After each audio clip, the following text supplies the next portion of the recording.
So what about the food trends? A few words, probably talk for 40 minutes about the food trends, but we won't. We pulled together about what the trends were going to be going forward in terms of what would hit the market in 2012 and what would be important. Technology being a very important part of how we would deliver these games in terms of using technology so we can work smarter, where we have up-to-date information as sales and transactions are taking place. The issues related to sustainability. This will be the most sustainable games delivered, and not just sustainable in the environmental sense, sustainable in terms of the financial and the social aspects of sustainability. And then there's the issues of how do you build in food inflation, how do you manage that? You know, we've had a period of 25 years of price deflation. The last 2 to 3 years we've seen price inflation, and actually that's quite difficult to manage, particularly when you're looking 4 years ahead. So the concept of operations then need to be built, and Jan will say more about this. Our concepts of operations were very basic. They needed to be expanded, and as I say, Jan will touch on that. The development of financial and space models to take the business forward. Actually, we wanted to have a clear picture of what these numbers and what this space might need to be, and a basic model was pulled together in terms of the construction that we could understand by each individual venue, by each individual event, by each individual user group. What we wanted to understand were user patterns in terms of hourly uptakes, and also the style of food that we would need different day parts through the 24-hour period. We wanted to be able to consolidate that information so we could understand space requirements and understand total average spend requirements. Because actually, when you pull that information together, we can have a picture for the venue in terms of what's its financial performance and what's its space requirements. This was a model that started off our budgeting process, as through time has become significantly more sophisticated. However, we wanted to understand from a venue perspective or a user group perspective or an event perspective, what was the cost structure going forward. In terms of space, we needed to start understanding, actually, if we were delivering at those volumes, what was some of the key space requirements, how could we use that space into developing space to handle large volumes. The interdependencies issue is always a challenge, particularly an event of this size, and actually we haven't got enough time to talk about all of these things today, but there's some big challenges in terms of logistics into London, in terms of the challenges related to ensuring we have a safe supply chain going forward, safety in terms of getting our spectators into the various venues, etc. Challenges with ticketing, finance, legal, customer groups, accreditation. All of those had to be pulled together as part of the early process of understanding how these various aspects link together and influence the food vision going forward.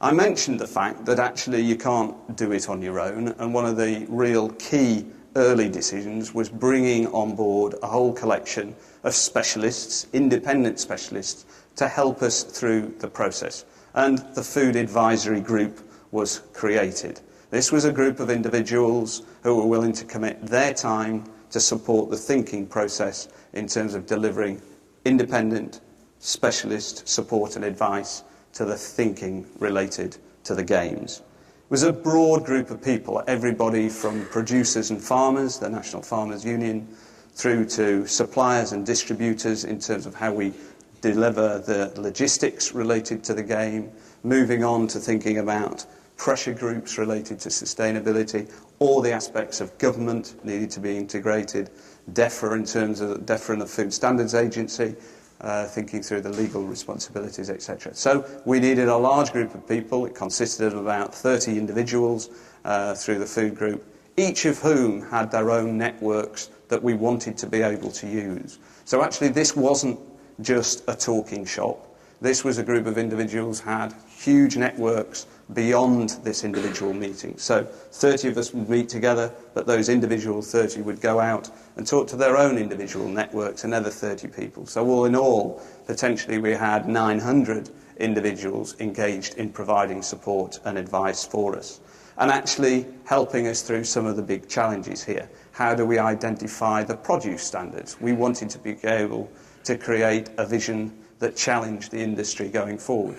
How would we do that? How would we handle waste in the challenges of going forward? How would we integrate education into the process? How would we ensure students had a role to play, hospitality students had a role to play in the games? How could we get academics currently teaching in hospitality into the games? How could we ensure that we were using up-to-date contemporary equipment that we weren't going to waste after the games? We considered all of these issues. We had focus groups, specialists going away to look at this and feed it back to the group. Actually, when you pull all of that information together, we were able to start pulling together the food strategy and the vision as a whole. And actually, we got to the point where there were really 5 key issues that were important to us in terms of consolidating the vision. The first was the food safety and hygiene aspect. Whatever happens, the safety of the spectators and the athletes when we're delivering food for them is paramount in our thinking. So that had to be at the front of our minds in terms of delivery. Secondly, the issue related to choice and balance. This had to be a game for all. It had to have a variety of options available in terms of the pricing spectrum as well as the food options.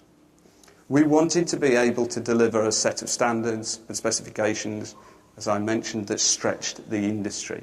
And within, for starters, the food vision document, we identify what we call the basic criteria. So anybody operating within any of the Olympic venues would meet these basic criteria related to food, which could be British Red Tractor, it could be Freedom Food, it could be issues related to local provenance, it could be the use of lead marks, etc.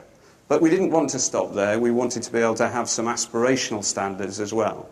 So within this pack, you will see a group of basic standards and aspirational standards. The aim to try and encourage industry to move to a sustainable future. There were some tough targets also in terms of the environment and the environmental management, in terms of ensuring we used our resources effectively. And we closed with saying the games won't be the games unless we integrate skills and education into the process. So a big part became us working with education to drive the games going forward. In my allocated incredibly short slot, that's the process that we followed in terms of getting to the games. We wanted to be able to understand the scale, the scope, the locations. We wanted to be able to understand the specific user group needs through the games. We wanted to be able to build the structure of the models and the space, and actually we wanted to consolidate that information in a vision that we could all stand for. And I'll now introduce you to Jan, who will be the lady that has that great task that Mike described as the world on her shoulders in terms of the responsibility of delivering that. Because it's all well and good writing it down, and it's all well and good ensuring that the practicalities have been taken into consideration, but actually then putting it into practice and engaging industry is the fundamental aspect. So at this point, I can welcome Jan.